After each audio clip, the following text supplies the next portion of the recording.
going to be talking to Sir Keir Starmer. He outlined his vision for the Labour Party, including new policies on mental health, education and housing.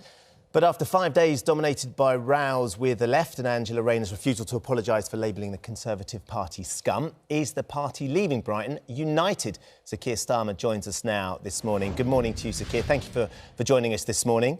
Good morning, and I fear you're going to start asking me about alligators. Well, I just imagined one of your team desperately thinking, oh, we didn't think about the difference between a crocodile and that. One of the lines on alligators. Well, look, I mean, what we did see you dealing with... Is this an image of me? Yeah, well, we did see you dealing with admirably at the conference, of course, was your own pest, the hecklers that were in the auditorium. You could have done with a wheelie bin. Yeah, and clearly it was something that is still a key part of where your party is, the sort of the lack of unity from the various sides of the party. You've said yourself that winning is more important than party unity, but at some point you're going to have to unify the country behind you, aren't you, Keir, in order to get them to vote for you if you're ever going to take power. And if you can't unify your own party, how are you going to unify the country?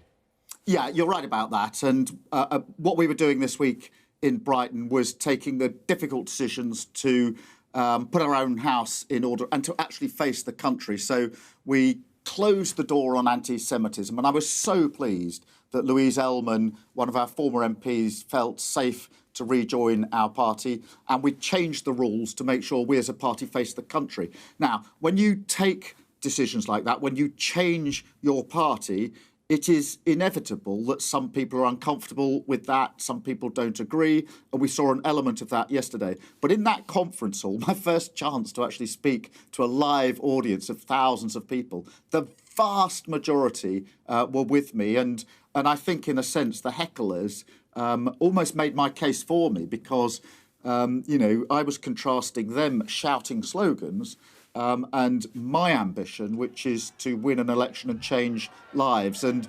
the image you've got there couldn't put it more starkly. I mean, you're talking to your party and a live audience, but there are also cameras on you, aren't there, beaming it to the voters that you want to win over. And I just wonder if there was a moment missed in terms of emotional connection with those voters. You know, we've got a health crisis, we've got a fuel crisis, we've got an energy company crisis, we've got a financial crisis of worry going on. And it feels like emotionally people are ready for definite, possibly even more extreme measures than they have been before from Labour, that would touch them on what they're talking about. And we saw an absence there. And I wonder if that led to a vacuum that's enabled the government to deliver something on the day that, furlough ends, universal credit ends, which makes them look like they aren't. Boris Johnson isn't just a showman, and he has got another trick in the bag. So we was here this morning that we've got this new household support fund, £500 million to help vulnerable families. That sounds like they pulled something out the bag. We didn't hear anything clear for voters on all those issues from you yesterday. Well, what I was setting out yesterday was why I fundamentally believe that Labour should be the party of working people, why I fundamentally believe in key things, that every child should leave school ready for life, ready for work. And that doesn't happen. I was calling out the fact that 200,000 children live in areas where there is not a good or outstanding primary school. For those families, with the best will in the world, what are they supposed to do? There is not a good or outstanding school. I was setting out the case for good, well-paid, high-quality jobs near where people live. I was in Blackpool just about 3 or 4 months ago now with 16 and 17-year-olds. And I asked them, how proud of you of Blackpool, where you come from? And they were really, really proud. And then I said, how many of you think you're going to have to leave Blackpool in order to get the job you want? And every hand went up. So I was talking about the things that I know. You talked are, around about and you're the kitchen outlining table. your support for change. Yeah. I suppose what we now need to hear is the how, don't we? Because no one's going to challenge that those things are all problems. I suspect if you ask the government, they would also say they'd like to improve those things as well. It's the how Labour is going to deliver it. Well, you say the government will say, well, we'd like to improve those things. They have been in power now for 11 years. And therefore, if there are 200,000 children that don't have a good or outstanding school to go to, the government is responsible for that. They can't keep saying after 10 years, it's not our fault. If you don't have well-paid, high-skilled jobs near where people live, and you've been in power for 11 years, you've got to sit back and take a degree of responsibility. You can't say, well, we want to change these things. A decade is a long time in government, and many of these problems are of the government's making. Now, I accept the challenge you're putting to me, which is having sort of changed my party, having got my party now to face the country, which we needed to do after that dreadful result in 2019, having dealt with anti-Semitism, we now need to face the country and make that case. We've now created a platform on which we put that alternative case for government, and we will set out that case. We said a lot this week on housing and dealing with affordable housing and stopping foreign investors just buying houses as assets, which drives the price up so that many, many working families can't afford housing near where they live. So we are setting that out. But I accept the challenge you're putting to me now is, having got my own house in order, which we needed to do, I now have to face the country and set that case out. Well, and I'm absolutely looking forward to doing so. You say that you've got your house in order, but I think you've got a long way to go to sort that out, haven't you? One of the things that you were campaigning for in your leadership campaign was the £15 minimum wage. This is something that you've gone back on yourself now, so much so that one of your shadow front bench colleagues, Andy McDonald, has resigned. Because of this, because he refuses to argue against the idea of a £15 minimum wage. That's something that you campaigned on, to be called leader, to be voted in as leader, and you've changed your mind on that. Those young people you were talking about in Blackpool, so proud of where they live, so proud to be able to stay there, and understanding that actually they may have to move away. A £15 minimum wage may well allow them to stay where they are. Well, a couple of things on that. Firstly, the particular campaign I was supporting there was the campaign in relation to the McDonald's workers. And I know a lot about McDonald's, and I know that they can afford a £15 minimum wage. But the point this week was not, should it be £15 in this particular business? It was, when we look at the economy as a whole, as an incoming Labour government, how do we balance the economy? And it was that credible approach. The other thing I'd say, and you mentioned the Blackpool, the people in Blackpool, and I've got close relatives who are care workers. I know what it means to live on the minimum wage. I absolutely know what it means to live on the minimum wage. And I know what the weekly struggle is from those very close to me. And what we're proposing, which is a £10 immediate minimum, up from there, of course, but an immediate minimum, is another £2,000 a year, is 12% increase. And I know firsthand just how welcome that would be and how much a Labour government would mean. But what this reflects is that you're going to say one thing in a leadership campaign, and then you're going to roll it back when you suddenly have to look at the bigger picture. And it's very easy, isn't it, on the way to being elected? We've seen the government do this plenty of times, the amount of things they've had to roll back on their manifesto.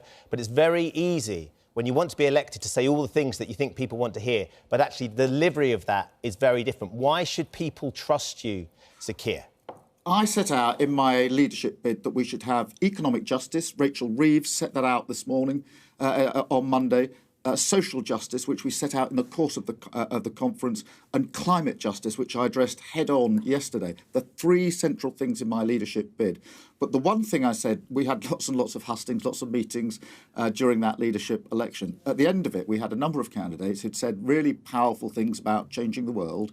And I ended every single hustings, every meeting, by saying, these are all wonderful ideas, but not a single one of them will ever happen if we don't win an election. Well, and so the central premise of my leadership bid was to win the election. I get that. So on the practical then, looking at the economy, the furlough scheme has cost the government, has cost the country, cost the taxpayer £70 billion so far.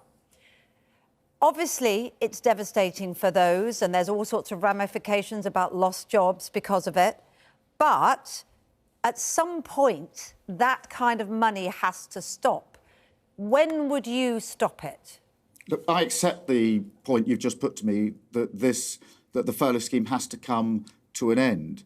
I would do it differently, because I think there are some sectors where there are still restrictions. So if you take aviation, aviation is still struggling because the government has still got restrictions in place for understandable reasons.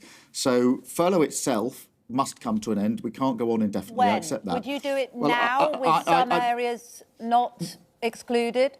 Look, I don't argue with the fact that it's got to come to an end and probably got to come to an end now. I would extend it, or at least give support in those areas like aviation where there are still restrictions. So with the best will in the world, those sectors can't get back to full capacity because there's government restrictions in place because of, we know the dangers of a variant coming in from other countries. So it needs to be a bit more crafted to fit the circumstances we're in. But the other thing I'd do is I wouldn't hammer people with withdrawing universal credit, which is £1,000 a year for 6 million families who can't make ends meet. Okay. So at the same time as ending furlough, the government is next week going to withdraw that £1,000 from 6 million families, and they will really struggle. So I would do things differently, and I would have my focus on those working families. Sir Keir, I'm sure, like all of us, you have been following the case of Sarah Everard. It's on the front of all the newspapers today, alongside your speech, which happened yesterday, because Wayne Couzens is being sentenced at the Old Bailey. I don't doubt that you have been extraordinarily moved, excuse me, by the impact statements from her family and this case. You have a daughter and a son. Yes. We have an epidemic of violence against women in this country. How are we going to get to grips with that? What would Labour do differently? Do you believe that the public have lost faith in our police service? Well, the first thing I should say is I was Director of Public Prosecutions for 5 years, and therefore I've seen a lot of cases that I would rather have not have seen, serious, awful cases. Sarah Everard's case is one of the worst, and there was a bit of me even yesterday when I was addressing my party and, you know, we were having a good day, where I was reflecting on that case, because it's sickening, and you know, the heartfelt way in which we must feel for the family. It's just amongst all the cases I've ever dealt with, it's the one I think that has gone deepest for so many people, and I can't imagine what the family are going through. What we would do in government is put in place a violence against women and girls bill, legislation and protection for victims. I had John and Penny Clough at the conference yesterday, who their daughter was murdered, and I've been working with them for years to change the legal system. I'm a bit sick of walking round and round the problem. We need to fix it. We need a victims' law, and we needed that years ago. We certainly need it now, and we need much, much stronger protection for violence against women and girls. And you reference my children. They're still relatively young, but like every parent, this is something, you know, I'm very, very concerned about. Of course, and it's not just her, is it? Sabina Nessa and the 76 other women that have lost their lives since Sarah Everard's death. Very quickly, though, Doreen Lawrence introduced you yesterday at conference. She has, you know, been part of the petition to say that Cressida Dick's time shouldn't be extended by another 2 years in charge of the Met Police. Is Cressida Dick fit to continue? Would you want her out now too? No, Cressida Dick is fit to continue. I've worked with Cressida over many years in relation to some very serious operations when I was Director of Public Prosecutions, and I was pleased that her contract was extended, and I support her. OK. Very simple, straightforward answer, Sir Keir Starmer. Thank you very much. We're going to let you go on to do your other business of the day now. Not an alligator in sight as well, Sir Keir. Yeah, I know. I missed the alligator question. You missed the one question that we will put to you... I just prepped up. The one I was ready for. Was it an alligator or crocodile? Do you know? An alligator. It's an alligator. We're not having it. It's the rounded snout. Yeah, alligator, I'll say. There you go. Sir Keir's with me. Are you with me on Bond as well, though? It's been a big week for you. It's been a big week for James Bond, Sir Keir. Do you have a favourite Bond? I don't have a favourite Bond, but I do think it's time for a female Bond. Really? Oh, hello. Yeah. That's a bit... OK, well, we will put that to our reviewers a little bit later on. Right. Sir Keir Starmer, thank you for joining us this morning.